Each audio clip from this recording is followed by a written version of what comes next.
Renungan harian, berdoa tekun dan yakin, menghasilkan mujizat. Kemudian berkatalah Elia kepada Ahab, "Pergilah, makanlah dan minumlah, sebab bunyi derau hujan sudah kedengaran." 1 Raja-Raja pukul 18.41.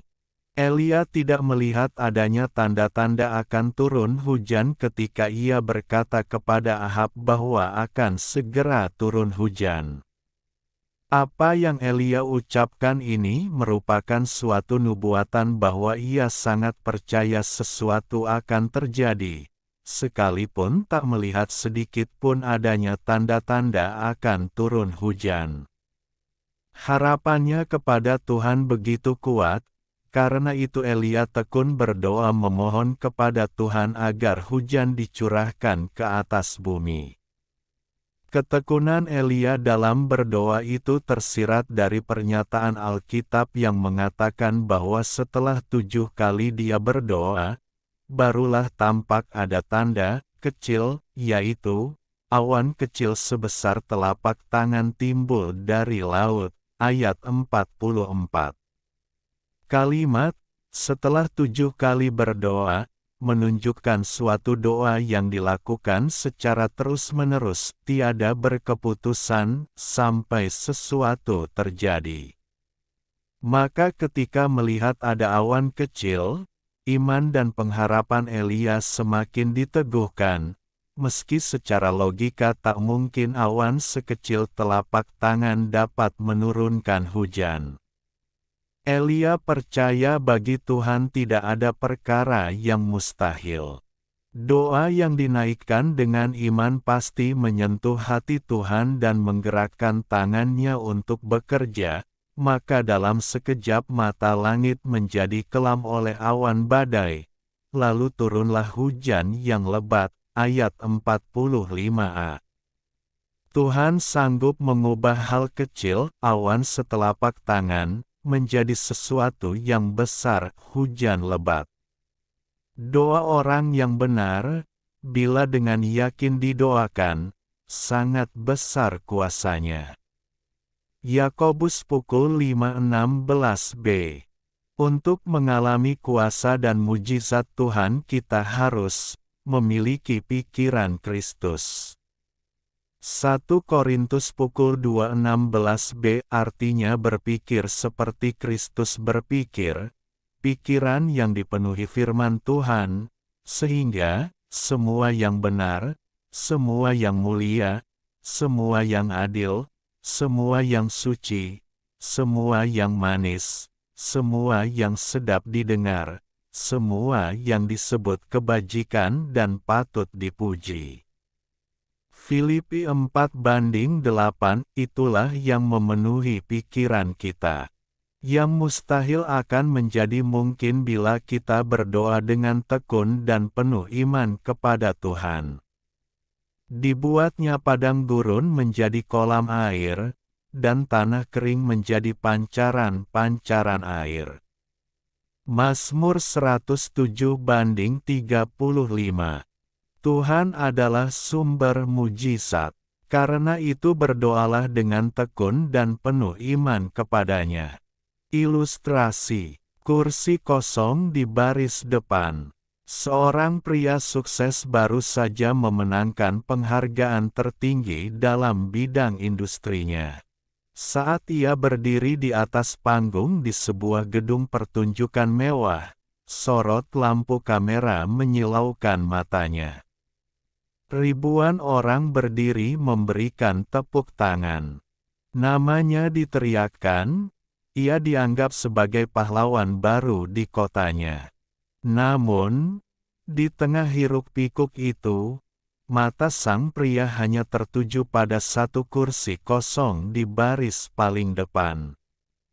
Kursi itu seharusnya ditempati oleh ayahnya, seorang pensiunan tukang kayu yang sederhana. Pria ini ingat, sebulan yang lalu ayahnya menelepon. "Nak, ayah ingin datang ke acaramu. Ayah punya jas tua yang masih bagus, ayah akan menyetrikanya sendiri agar kau tidak malu bersanding dengan ayah. Tetapi si pria sukses ini justru merasa cemas. Ia membayangkan teman-temannya yang merupakan CEO dan pejabat akan melihat ayahnya yang jalannya sudah terlatih, bicaranya lambat, dan tangannya kasar penuh bekas luka kerja kasar. Ia takut ayahnya akan salah bicara saat jamuan makan malam atau menumpahkan minuman di karpet mahal. Maka, dengan halus ia berkata, "Yah, perjalanannya jauh dan acaranya sangat membosankan. Ayah istirahat saja di rumah, nanti aku kirimkan videonya." Seminggu setelah telepon itu, ayahnya meninggal dunia secara mendadak karena serangan jantung. Di atas meja kerja ayahnya, sang pria menemukan jas tua yang sudah disetrika sangat rapi, sebuah dasi pinjaman yang masih ada label harganya, dan selembar potongan koran tentang pengumuman penghargaannya.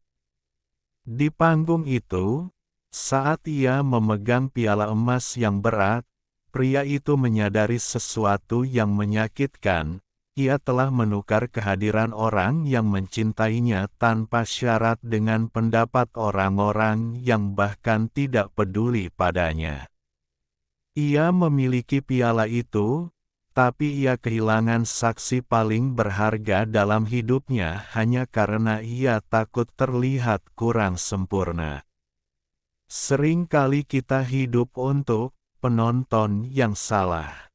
Kita sangat peduli pada citra kita di mata kolega, tetangga, atau pengikut di media sosial, orang-orang yang mungkin akan melupakan kita dalam waktu singkat.